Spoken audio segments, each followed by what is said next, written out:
Hello again, guys and gals. I have been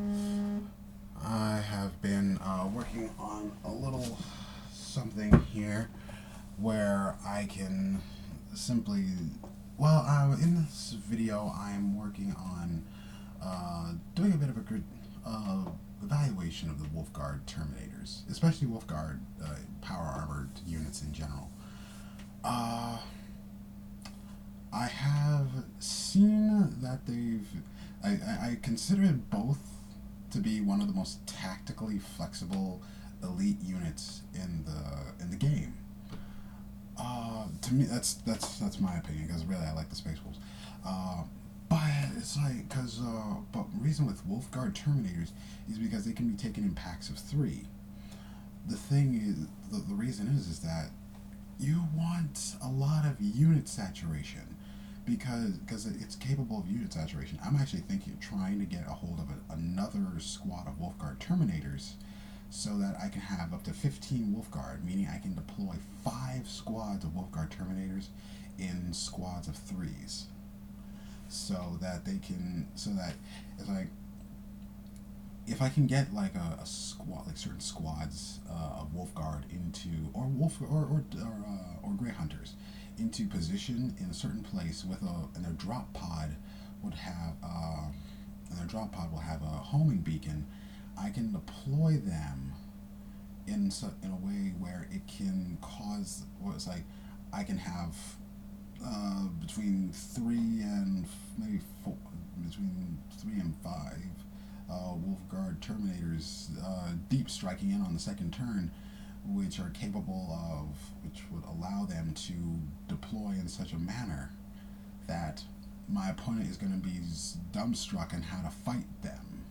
Well, I wouldn't say dumbstruck. I would say that you're having to fight against multiple squads of 2s and multiple squads of 3s, meaning that they can reinforce each other easily. It's like you charge one squad, another squad is going to charge.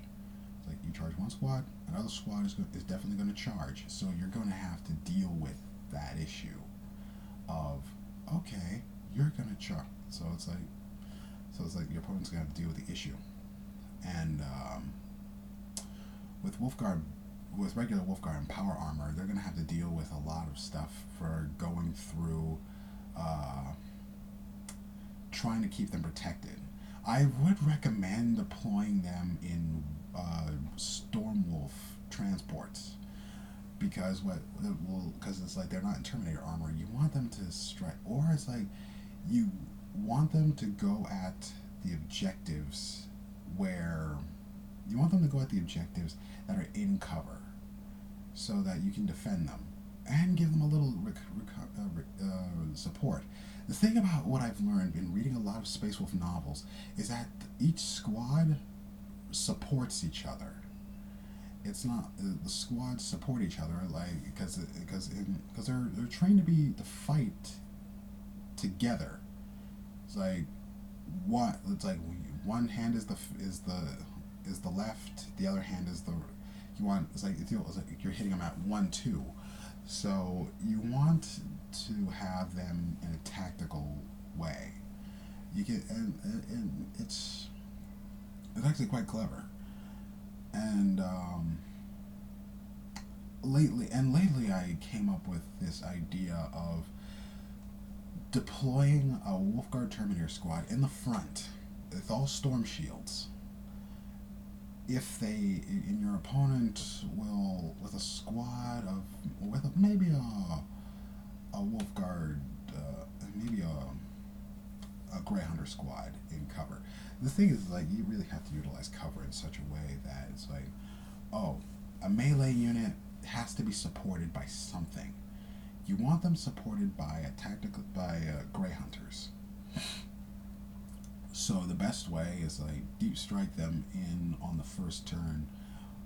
I would say deep strike the Wolfguard Terminators, deep strike a set unit of Grey Hunters with next to them, and on the second turn, deep strike a unit of Blood Claws to add some additional support, or maybe a Dreadnought, because it's like you want that 1-2 punch you're gonna deep strike them in, but you're gonna deep strike in because you're deep striking in Grey Hunters, which are gonna need help, but you're gonna have to do it in such a way that.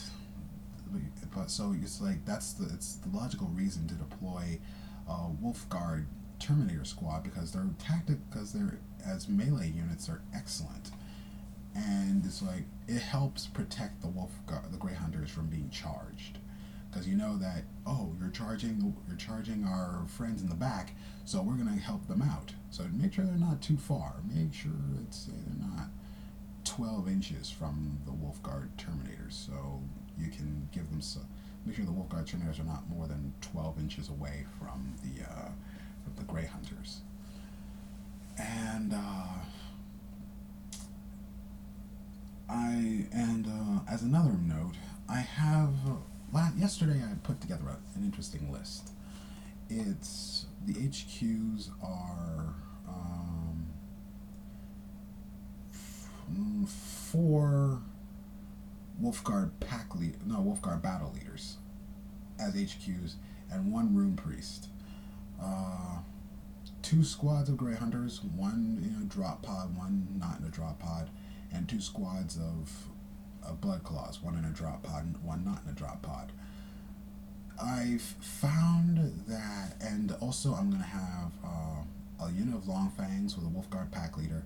Basically, I'm deploying all of them with Wolfguard pack leaders, and this is what's interesting. What I like about the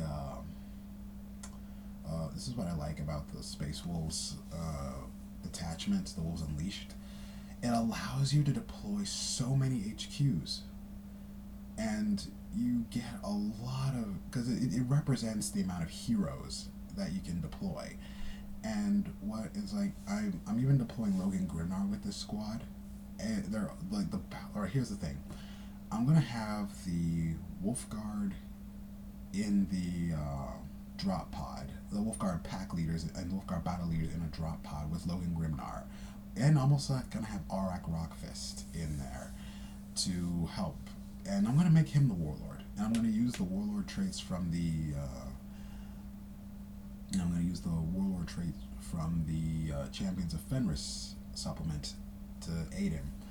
And it's because it's like he's already got Eternal Warrior. He can reroll failed to hit rolls in a challenge, and so it's like maybe it would be cool if he got like preferred enemy. His anvil hammer hammer could become master crafted, or he could reroll failed to hit and failed to wound rolls, or he could reroll a failed saving throw that he has to make, which is pretty good. And it would also, and actually would be really pretty good. What would be really good is that since the other battle leaders would have an initiative of 5, and what would happen is that you can, and is like you'd be striking your opponent first. I would actually like to use that against. I actually like to use that against some Deathwing Terminators, because it's like Terminators are, of course, Terminator squads are the initiative 5, because Terminator squads are like, oh, we're gonna be well, anyway.